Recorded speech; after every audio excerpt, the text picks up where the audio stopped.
Hello students, let's start with chapter first. हम लोग class 11th का सेट्स चैप्टर जो है फर्स्ट चैप्टर वो हम पढ़ने जा रहे हैं। उसका फर्स्ट जो एक्सरसाइज है उसका इंट्रोडक्शन मैं पढ़ा रही हूँ इस वीडियो में।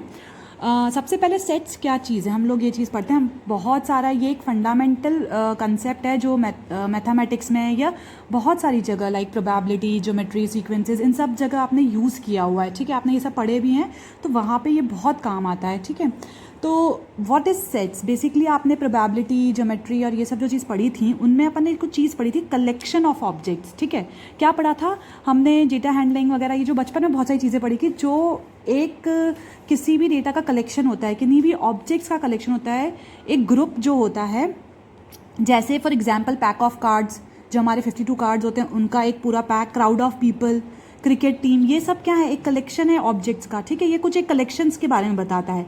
और उसी टर्म्स में कलेक्शन, मैथ्स टर्म में हम कलेक्शन किसको बोलते हैं? Natural numbers. हमारे जो नेचुरल नंबर्स होते हैं यानी 1 2 3 4 5 6 7 8 9 10, ये सारे हमारे नेचुरल नंबर्स हैं। इन सब नेचुरल नंबर्स का एक कलेक्शन वो जो कहलाता है सेट मैथमेटिक्स में, जैसे वो एक सेट कहलाता है। मैं बताऊंगी नेचुरल नंबर्स का कलेक्शन। इंटीजर्स भी बहुत सारे नंबर्स होते हैं, पॉजिटिव इंटीजर्स, नेगेटिव इंटीजर्स, इन सब का एक कलेक्शन होता है। इवन नंबर्स यानी अपनी 2 4 6 जो कि 2 से डिवाइड होते हैं, 2 4 6 8, ये सब नंबर्स जो होते हैं इनका भी एक कलेक्शन होता है। तो ये सब जो कलेक्शंस होते हैं ये अगर एक वेल डिफाइंड होते हैं, ठीक है, मतलब वेल डिफाइंड मतलब पर्टिकुलर इनके बीच में कुछ एक रिलेशन होता है जो सब भी एलिमेंट्स को या सभी कलेक्शन में जितने भी ऑब्जेक्ट्स हैं उन सबको सेटिस्फाई करता है। उस वेल डिफाइंड कलेक्शन को, जो उन ऑब्जेक्ट्स, ये जो उन वेल डिफाइंड ऑब्जेक्ट्स को हम सेट्स बोलते हैं। जैसे कि here all we have all the well defined collection, we can decide whether a particular object belong to a given collection or not. ठीक है, पर हम लोग किसको वेल डिफाइंड कलेक्शन बोलेंगे? अब जैसे मैंने कुछ बोला, एग्जाम्पल देती हूँ। अब जैसे इवन नंबर्स की बात करते हैं। इवन नंबर्स में मतलब मैं अगर बात करती हूँ तो कलेक्शन क्या होगा? 2 4 6, ये सब कलेक्शन होंगे इवन नंबर्स के। अगर मैं एक नंबर लेती हूँ जैसे कि 3 लिया मैंने, तो क्या वो इस कलेक्शन में मैच होगा या क्या वो इस कलेक्शन का पार्ट होगा? तो नहीं, ये इस कलेक्शन को बिलोंग नहीं करेगा, ये इस कलेक्शन का पार्ट नहीं है। तो एक वेल डिफाइंड कलेक्शन वही हो सकता है जिसमें हम डिसाइड कर सकते हैं कि कौन सा उसमें इंक्लूड होता है और कौन सा उसमें इंक्लूड नहीं होगा। ठीक है, अब मैं यहाँ पे कुछ नोटेशंस लिखे हैं। N stands for natural numbers. ये आपको पता ही होगा कि एन जो है ये पूरे इस चैप्टर में यूज़ होगा कि डायरेक्टली एन यूज़ करें, उसका मतलब होता है नेचुरल नंबर्स। ठीक है, डब्ल्यू भी यूज़ होता है, that is your whole numbers. Okay, Z stands for integers. ठीक है, इंटीजर्स यानी इसमें अगर सारे प्लस वाले इंटीजर्स यानी पॉजिटिव इंटीजर्स तो उनको अपन जेड प्लस बोलते हैं, और नेगेटिव इंटीजर्स उनको हम जेड माइनस बोलते हैं।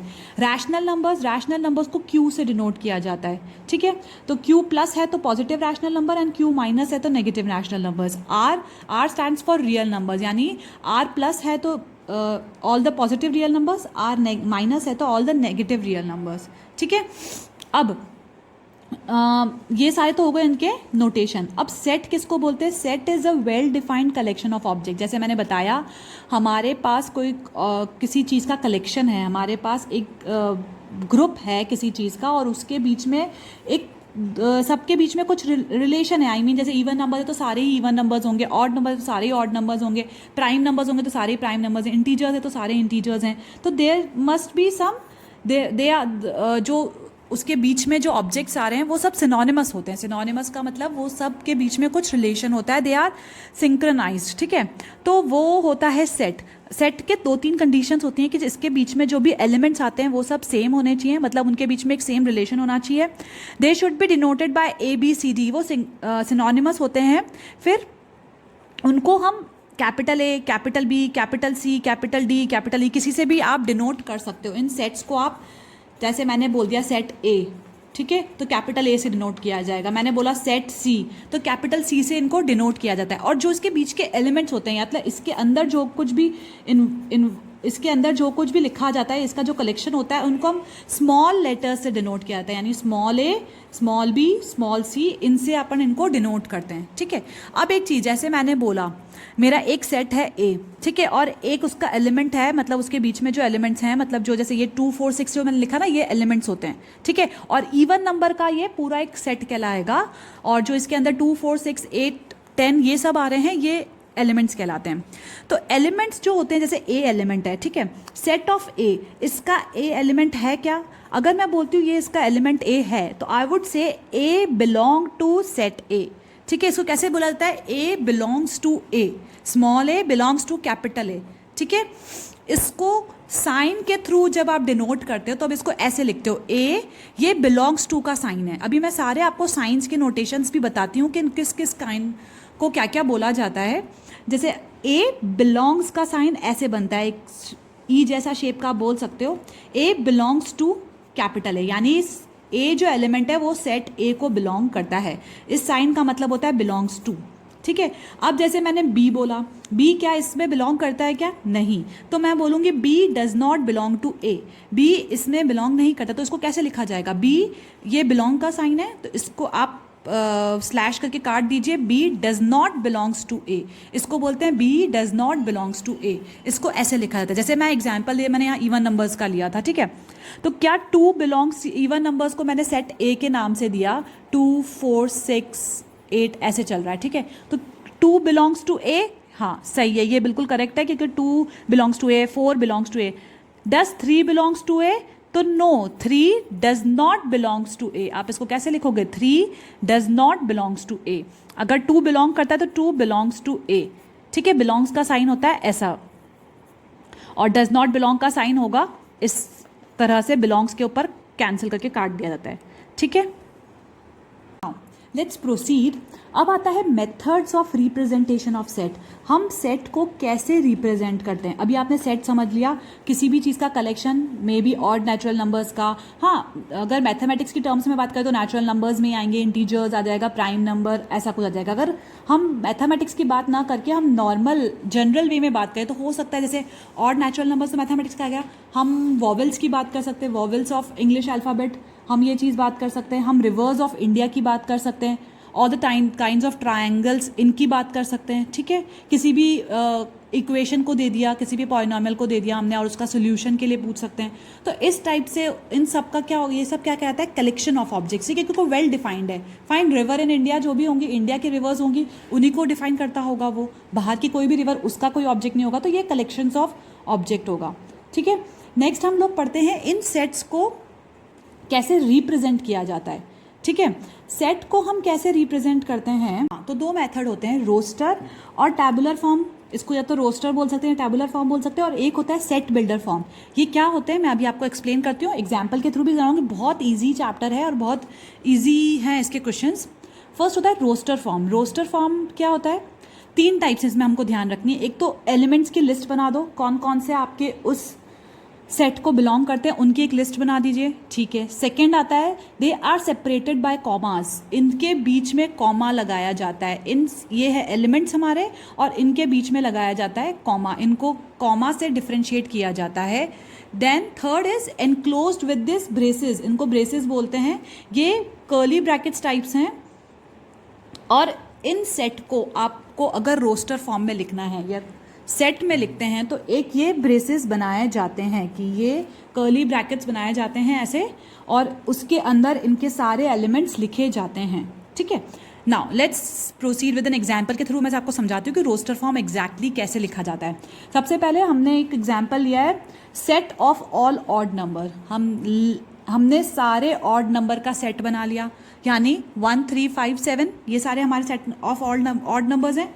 लेस देन 9, आगे एक और उसने कंडीशन दे रखी है, लेस देन 9, 9 से छोटे, 9 से छोटे, यानी सबसे पहले तो मैं देख लेती हूँ 1, 3, 5, 7, 9, 9 से छोटा मतलब ये ही।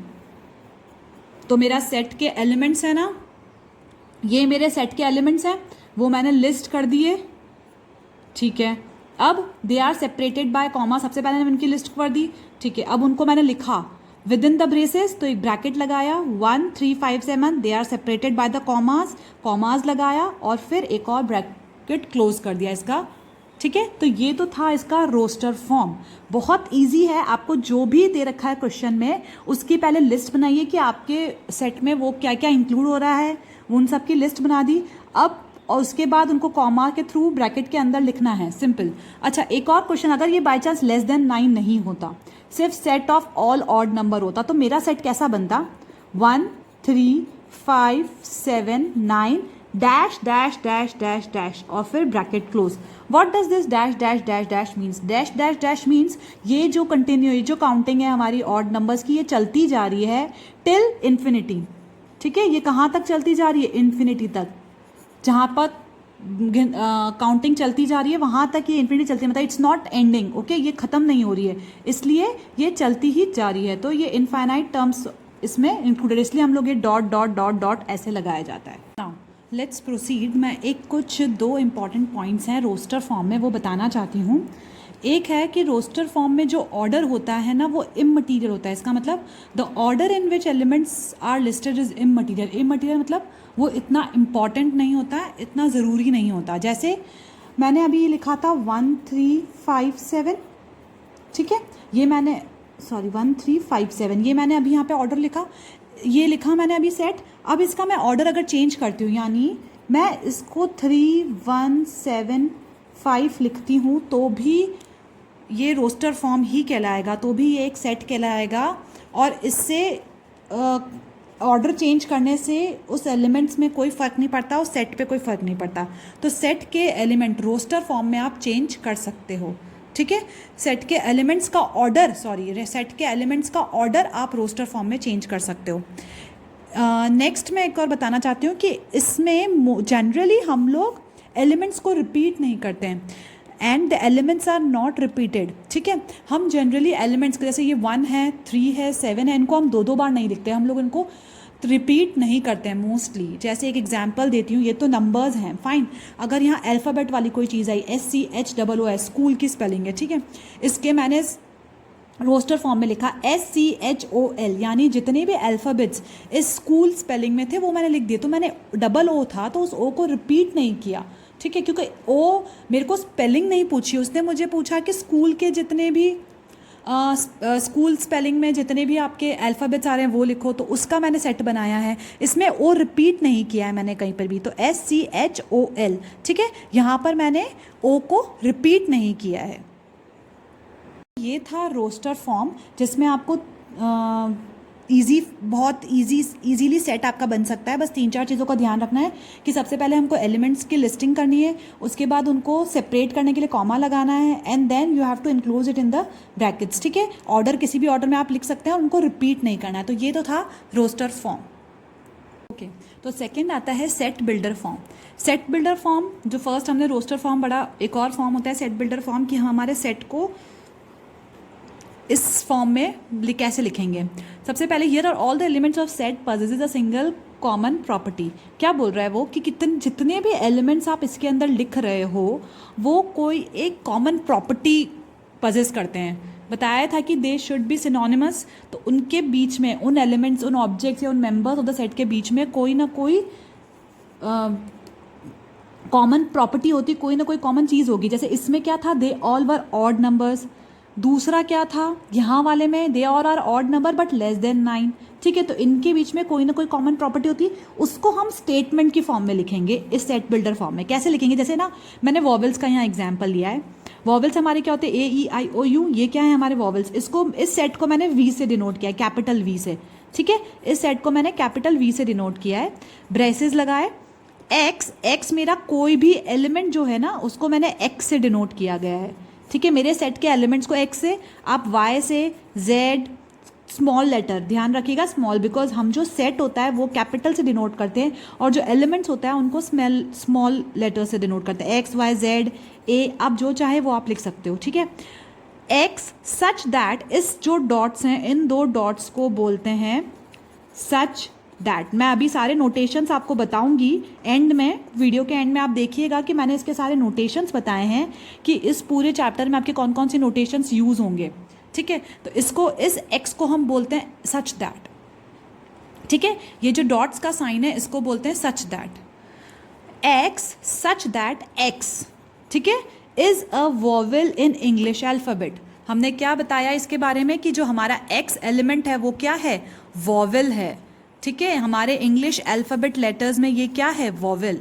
तो उसको कैसे पढ़ा जाता है, इसको सबसे पहले हम पढ़ते हैं, ये जो ब्रैकेट्स हैं इनको हम पढ़ते हैं the set of all, the set of all x such that x is a vowel in English alphabet. जो इसकी कॉमन प्रॉपर्टी थी उसको मैंने स्टेटमेंट के फॉर्म में लिख दिया। इस चीज़ को अगर आप पढ़ेंगे तो भी आपको समझ में आ जाएगा कि मेरा सेट क्या है। AEIOU सारे वोवेल्स हैं इंग्लिश अल्फ़ाबेट के, वो इसमें इंक्लूड होते हैं। मैं एक दो एग्जाम्पल और लेके समझाती हूँ सेट बिल्डर फॉर्म को। देखिए ये एक और एग्जाम्पल मैंने लिया है, इसमें मैंने बोला है x एक नेचुरल नंबर्स है, n denotes for natural numbers, कि x जो भी है मेरा वो नेचुरल नंबर है जो कि 3 और 10 के बीच में, यानी which is greater than 3 but less then 10, इन दोनों 3 और 10, 3 और 10 के बीच में ही ये मेरा नेचुरल नंबर है। ठीक है, तो 3, 4, 5, 6, 7, 8, 9 ये सारे इसके बीच में नेचुरल नंबर्स आते हैं, तो ये मेरा बन गया इसका सेट। तो ये तो मैंने लिखा रोस्टर फॉर्म में, 4, 5, 6, 7, 8, 9 कॉमा से सेपरेट किया और ब्रेसेस लगा दिए। ठीक है, अब मैं इसको सेट बिल्डर फॉर्म में कैसे लिखूंगी, सबसे पहले क्या बताऊंगी, x सच दैट, ठीक है, ब्रेसेस लगाए, x the set of all x such that x is a natural number. x क्या है, मेरा नेचुरल नंबर है। ठीक है, ये बताया, एंड लगाया, मतलब इसके साथ ये चीज़ और इंक्लूडेड है, मतलब इस कंडीशन में ये इसके साथ ये कंडीशन और है। ठीक है, and 3 is greater than, x is greater than 3 and less than 10, ये मैंने इसके साथ एक कंडीशन लिख दी है। ठीक है, तो ये मैंने इसको सेट बिल्डर फॉर्म में लिख दिया, मतलब यही चीज़ मैंने स्टेटमेंट के फॉर्म में लिख दी और वो उसके बराबर होगी। ठीक है, अब देखिए अपन अब कुछ एग्जाम्पल्स लेके चलते हैं जो एनसीईआरटी बुक में एग्जाम्पल्स हैं। तो एग्जाम्पल 1 है एनसीईआरटी बुक का, write the solution set of the equation this in roster form. हमें क्या दे रखा है एग्जाम्पल 1 कि हमें एक इक्वेशन दे रखी है और इसके जो भी सोल्यूशन आते हैं उनको आप रोस्टर फॉर्म में लिखो। रोस्टर फॉर्म मतलब हमारी ये फॉर्म ईजी है, ये आराम से हो जाएगी। तो इसके सबसे पहले इसके सोल्यूशंस निकालने पड़ेंगे, x² plus x minus 2 equals to 0। Solution यानी हम इसका सम और प्रोडक्ट देखेंगे मिडिल टर्म स्प्लिटिंग करके। तो सम है हमारा प्लस 1x आना चाहिए और प्रोडक्ट दिखेंगे तो माइनस 2x² आना चाहिए। ठीक है, तो हम क्या देखेंगे, 2x और x ये दो नंबर मेरे इसके आए हैं फैक्टर्स, तो मैंने लिखा x² plus 2x minus x minus 2 equals to 0। ठीक है, इन दोनों में से x कॉमन निकाला, x प्लस 2, इन दोनों में से -1 कॉमन निकला, x प्लस 2, तो x प्लस 2 और x माइनस 1 इक्वल्स टू 0। ये इजीली आपने बहुत पहले पढ़ा हुआ है 8-9 क्लास में कि मिडिल टर्म स्प्लिटिंग कैसे करते हैं। उससे मैंने इसको, क्योंकि क्वाड्रेटिक इक्वेशन थी तो मैंने उसको सॉल्व करके निकाल दिया और मेरी x की वैल्यू आई -2 और 1। ये मेरे सोल्यूशंस थे, क्योंकि राइट द सोल्यूशन लिखना है इसने, तो मेरे दो सोल्यूशन आए -1 और -2 और 1। तो इसको मैंने रोस्टर फॉर्म में लिख दिया, ब्रेसेस लगाकर कॉमा से सेपरेट करके -2 और 1। इसको आप ऐसे भी लिख सकते हो या 1 और -2 भी लिख सकते हो। मैंने बताया था इसके अंदर ऑर्डर मैटर नहीं करता, आप किसी भी ऑर्डर में लिख सकते हो। ठीक है, एक एग्जाम्पल और लेते हैं हम लोग। एग्जाम्पल 2 है हमारे एनसीईआरटी बुक का, वो बोल रहा है x हमको ये सेट बिल्डर फॉर्म में दे रखा है। देखिए इसको आपको रोस्टर फॉर्म में लिखना है। क्या पूछ रखा है उसने, x is a positive integer. Positive integer यानी मेरा प्लस से शुरू हो गया, +1 +2 ऐसे ऐसे चल रहा है। ठीक है, साथ में क्या बोल दिया, x² and x² is less than 40। क्या बोल रहा है वो कि जो मेरा x² है, या x तो क्या है, मेरे सारे एलिमेंट्स ये 1 2 3 4 5 6 ये सारे एलिमेंट्स मेरे को तब तक लेने हैं जबकि उनका स्क्वायर 40 से नीचे नहीं आ जाता। मतलब मेरे को वो सारे x लेने हैं जिसपे उसका स्क्वायर 40 से कम है। तो आप देखिए 1 लिया मैंने, 1 का स्क्वायर कितना आता है 1, 2 लिया, 2 का स्क्वायर कितना आया 4, 3 लिया, 3 का स्क्वायर कितना आया 9, 4 लिया, 4 का स्क्वायर कितना आया 16, 5 लिया, 5 का स्क्वायर कितना आया 25, 6 लिया, 6 का स्क्वायर कितना आया 36। मतलब इसके बाद 7 लेती हूँ तो वो कितना आता है 49। नहीं, तो मुझे ये नहीं लेना है, क्यों, क्योंकि मुझे 40 से नीचे ही रखना है, 40 से ऊपर नहीं लेने हैं मुझे, वो वाले नंबर्स नहीं लेने हैं जिनका स्क्वायरिंग 40 से ऊपर आता है। तो बस मेरे नंबर्स आ गए यहाँ तक, यानी 1 2 3 4 5 6। तो ये मेरा बन गया 1 2 3 4 5 6, कॉमा से मैं इनको सेपरेट कर दूंगी और मैंने ब्रेसेस लगा दिए ये। ठीक है, तो ये मेरा आ गया रोस्टर फॉर्म। जो ये सेट बिल्डर फॉर्म दे रखा था इसको मैंने रोस्टर फॉर्म में कन्वर्ट करके लिख लिया। नाउ नेक्स्ट हम लोग लेके चलते हैं एग्जाम्पल 3 है, ये भी एनसीईआरटी बुक का एग्जाम्पल है। इसमें हमको रोस्टर फॉर्म दे रखा है, अब इसको सेट बिल्डर फॉर्म में लिखना है। यानी हमको ये नॉर्मल नंबर्स दे रखे हैं, अब इसको हमको स्टेटमेंट फॉर्म में लिखना है। ईजी है, देखिए सबसे पहले आपको पहचानना पड़ेगा कि जो मेरे को सेट दे रखा है उसके बीच में कॉमन प्रॉपर्टी क्या है, मतलब उन एलिमेंट्स के बीच में क्या कॉमन रिलेशन है। देखिए सेट ए गिवन है मुझे 1 4 9 16 25, तो show right this in set builder form, हमें इसको सेट बिल्डर फॉर्म में लिखना है, ठीक है। 1 4 9 16 25 कुछ मिल रही है इनके बीच में कॉमन प्रॉपर्टी। अगर आप देखेंगे तो ये जो है मेरा 1 का स्क्वायर है, ये जो मेरा है 2 का स्क्वायर है, ये जो मेरा है वो 3 का स्क्वायर है, और ये जो मेरा है वो 4 का स्क्वायर है, ये मेरा 5 का स्क्वायर, ऐसे चल रहा है। इसका मतलब मेरे सारे जो नेचुरल नंबर्स हैं, ठीक है, स्टार्टिंग फ्रॉम 1, उनका स्क्वायरिंग चल रहा है ये।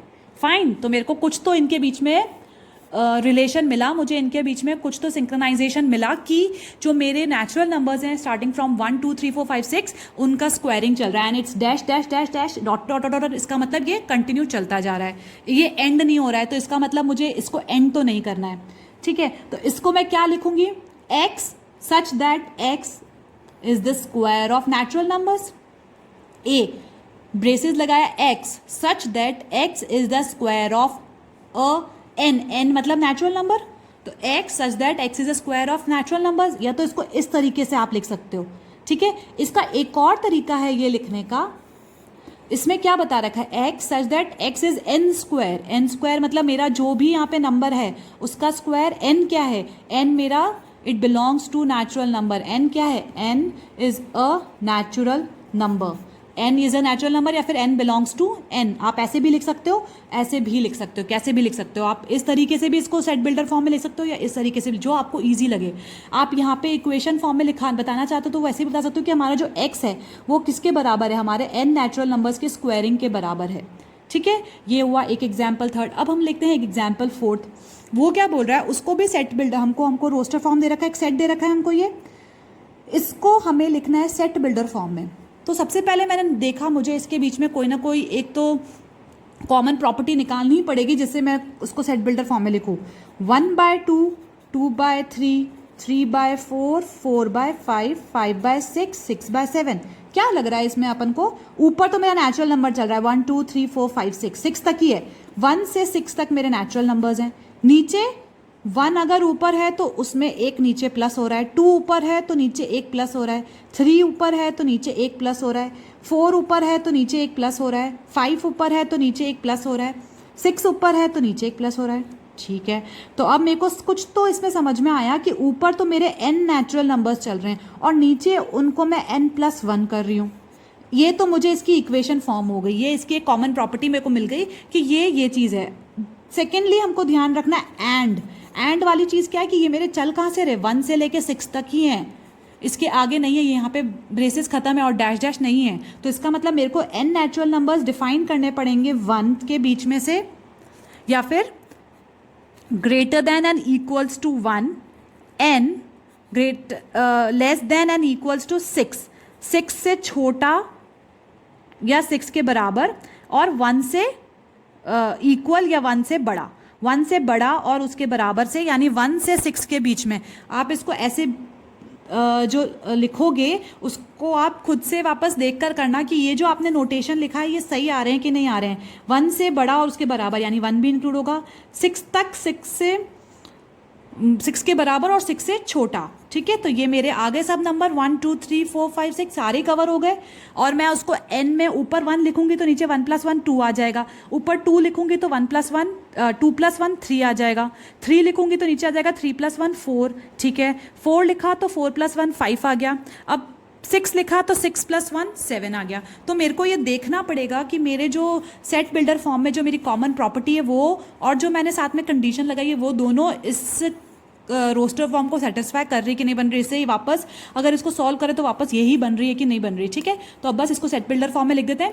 ब्रेसेस लगाए, x such that x is equals to n+1, यही चीज़ जो थी मैंने बता दिया यहाँ पे n, और n क्या है, नेचुरल नंबर को बिलोंग करता है, साथ में एक और कंडीशन जो 1 और 6 के बीच में ही लाई करता है, 1 और 6 को इंक्लूड करके उसी के बीच के नंबर्स हैं उन्हीं को लिखना है। तो ये है मेरा सेट बिल्डर फॉर्म में इसको लिखने का तरीका, ठीक है। तो बहुत ईजी है, आपको क्वेश्चंस ऐसे ही आएंगे कि आपको रोस्टर फॉर्म दे रखा होगा और सेट बिल्डर फॉर्म में लिखना है, या फिर सेट बिल्डर फॉर्म में दे रखा होगा तो रोस्टर फॉर्म में लिखना है। तो अगर आपको सेट बिल्डर फॉर्म में लिखना है तो सबसे पहले उसके बीच में कॉमन प्रॉपर्टी ज़रूर ढूंढिएगा कि उसके बीच की कॉमन प्रॉपर्टी क्या है। और अगर आपको रोस्टर फॉर्म में लिखना है तो आपको ध्यान रखना है कि मुझे कौन कौन से एलिमेंट्स हैं मेरे ब्रेसेस के अंदर लिखना है, कॉमा लाकर उनको अलग करना है, सेपरेट करना है। तो ये चीज़ों का ध्यान रखिए और एक्सरसाइज 1.1 सॉल्व करके देखिए, बहुत ईजी एक्सरसाइज है। ओके, तो मैं जो नोटेशंस की बात कर रही थी वो ये रहे। इसमें से काफ़ी सारे नोटेशंस आप इस चैप्टर के एंड तक आते आते सीखेंगे, क्योंकि अभी से फर्स्ट एक्सरसाइज हुई है, इसमें 5-6 एक्सरसाइजेज हैं, तो उन सब में ये सारे नोटेशंस काम आएंगे। तो ये हम सीखेंगे। वैसे आप एक बार अभी देख लीजिए, जैसे एक ये ई शेप है, इसे बोलते हैं बिलोंग्स टू, जो मैंने बताया आपको अभी। अगर इसमें एक स्लैश किया तो ये होगा डज नॉट बिलोंग टू, ठीक है। इसको ऐसे लाइन करके काट दिया तो इसका मतलब है does not belongs to. Simple ऐसे सी बनाया है, बीच में लाइन नहीं है, ई शेप नहीं है, सी बनाया है, उसको बोलते हैं सबसेट। इसको काट दिया तो बोलेंगे नॉट अ सबसेट। इसके नीचे एक लाइन खींच दी, इसका मतलब है सबसेट और इक्वल टू। आप घबराइए मत, ये सब आप आगे वाली एक्सरसाइज में पढ़ेंगे कि सबसेट क्या होता है, सेट क्या होता है, ये इक्वल टू वगैरह क्या क्या चीज़ होंगे, ये साइंस क्या है, ये सब पढ़ेंगे। लेकिन एक ब्रीफ नोटेशन बता देती हूँ ताकि आपको बीच में कहीं पे भी आप यूज़ करें तो आपको कन्फ्यूजन ना लगे।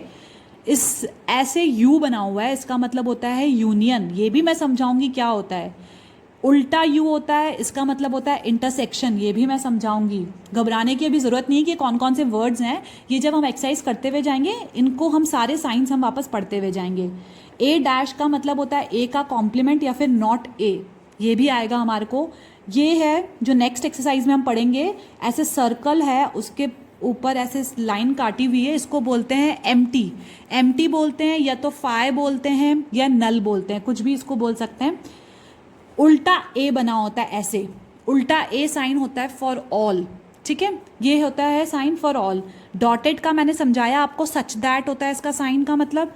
ब्रेसेस, ब्रेसेस को बोलते हैं द सेट ऑफ ऑल, ठीक है। तो ये कुछ नोटेशंस हैं जो आपके इस पूरे चैप्टर में यूज़ में आएंगे। तो अभी सब ध्यान रखने की ज़रूरत नहीं, क्योंकि हम धीरे धीरे जैसे जैसे पढ़ते जाएंगे आपको ये सारे नोटेशंस क्लियर होते जाएंगे। And please like and subscribe my video. अगर आपको वीडियो अच्छा लगा है तो इसको प्लीज़ लाइक करिए। Thank you.